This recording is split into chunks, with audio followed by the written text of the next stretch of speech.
Critical minerals like lithium, cobalt, and rare earths are becoming the linchpin of global power dynamics.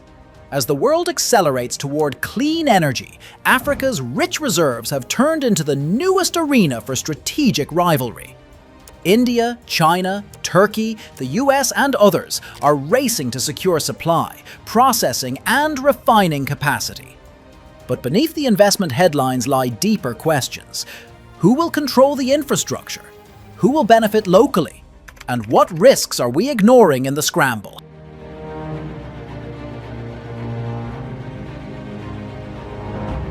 India has launched a $4 billion national critical mineral mission to secure lithium, cobalt, nickel, and more, with Africa as a focus. Zambia is a key target. India is negotiating deals for cobalt and copper blocks in Zambia. State-owned Indian company NMDC is exploring critical mineral acquisitions in Africa, Australia, and South America. China's dominance remains significant. China controls a large share of cobalt production, not only mining but refining, especially through companies like CMOC. Meanwhile, African countries are increasingly imposing export restrictions on raw minerals. Zimbabwe plans to ban raw lithium exports by 2027. These data points are not just about who owns what. They hint at supply chain control, value capture, and the balance between extractive exploitation versus sustainable development.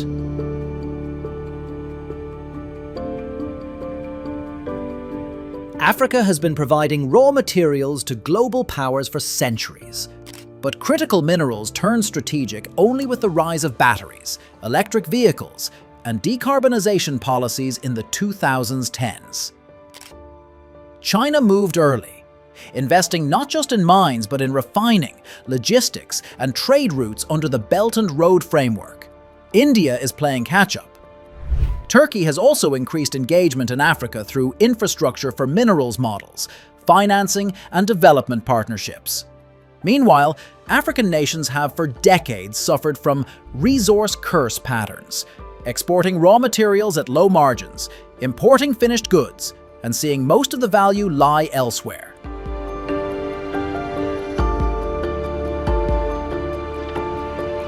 We are at a turning point driven by three simultaneous shifts. 1. Technological demand explosion. EV adoption in Europe, China, India requires exponentially more cobalt and lithium. 2. Supply chain risk awareness. Disruptions, environmental concerns, ESG pressures make dependency on a single supplier risky. 3. African agency rising. Countries are no longer passive suppliers. They are demanding processing at home, higher royalties, investment in local infrastructure. Zimbabwe's raw lithium ban plan is a case in point. These combined factors mean that this race will not be just about who owns deposits, but who controls the finishing stages, refining, supply chains, ethical sourcing, and transport.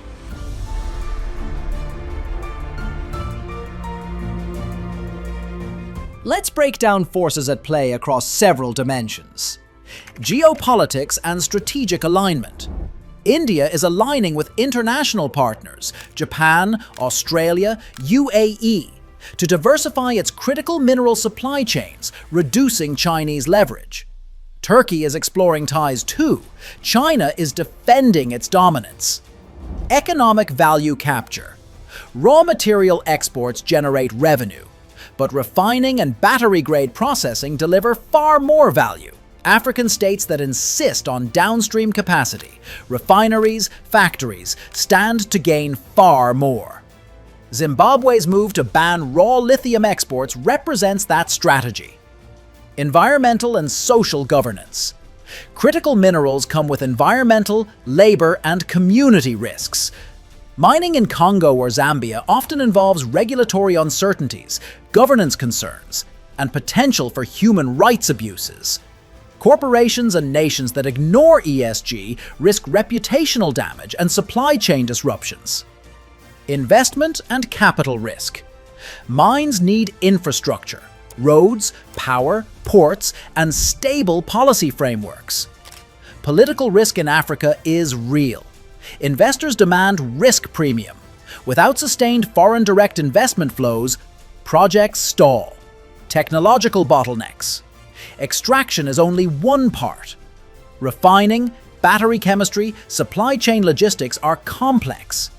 Nations that build refining capacity, reduce dependency on imported refined minerals, will gain strategic advantage. These dynamics imply that while mining rights are vital, the real ground is downstream.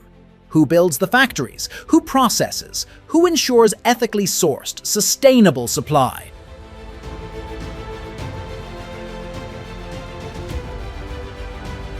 Looking ahead, the trajectory of Africa's critical minerals race will depend on how governments, investors, and local communities balance economic opportunity with political risk.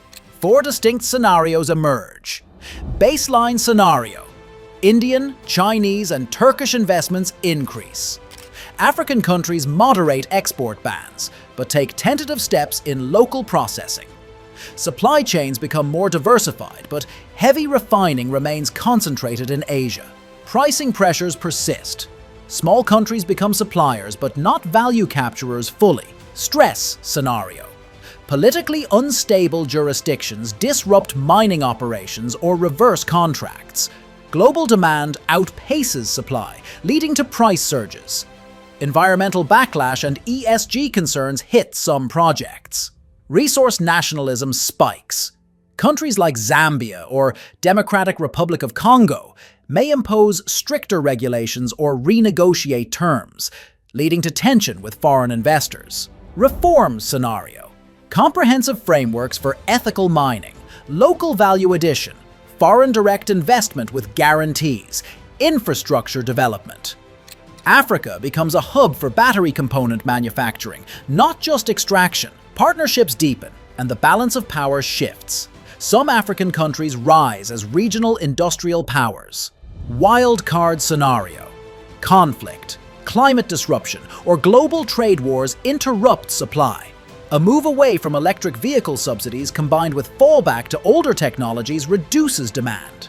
Alternatively, breakthroughs in alternative battery technologies like sodium-ion, solid-state, reduce dependence on cobalt or lithium, collapsing some investment assumptions. Across all scenarios, early warning signals include renegotiation of mineral contracts, sharp export restrictions, shifts in national policy in African states, and sustained capital flight.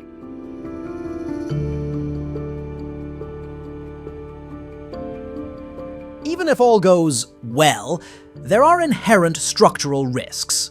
Dependency risk. Just as many nations depend on Chinese refined minerals now, they may become dependent on whichever country builds refining dominance, be it India, Turkey, or others. Value leakage. If raw materials are exported without local processing, profits leak. Jobs don't materialize locally. This perpetuates economic inequality and underdevelopment. Governance fragility. Weak legal systems, corruption, poor environmental regulation make projects vulnerable. Contracts might be renegotiated unfavorably, or investors might pull out. Environmental damage/climate backlash. Mining, especially cobalt, lithium, rare earths, often involves high environmental cost. Water depletion, pollution, displacement. Resistance by communities or international backlash could force stricter regulation, slowing projects. Global supply chain shocks. Transport, energy, silicon shortage, tariffs. Any bottleneck or geopolitical issue can cascade. Africa's mining sectors often rely on imported equipment, capital, and tech. Disruptions abroad reverberate locally.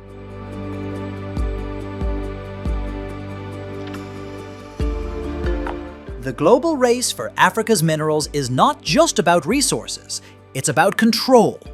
Who refines them? Who profits? Who bears the risks? India, China, Turkey, and major powers are placing big bets. African countries are waking up and asserting agency, but will that agency translate into lasting economic transformation? Or will history repeat itself? With loose contracts, weak industries, and foreign profit at the center. If strategy, history, economics, and finance shape the world, this is where they converge. Subscribe now and join the conversation.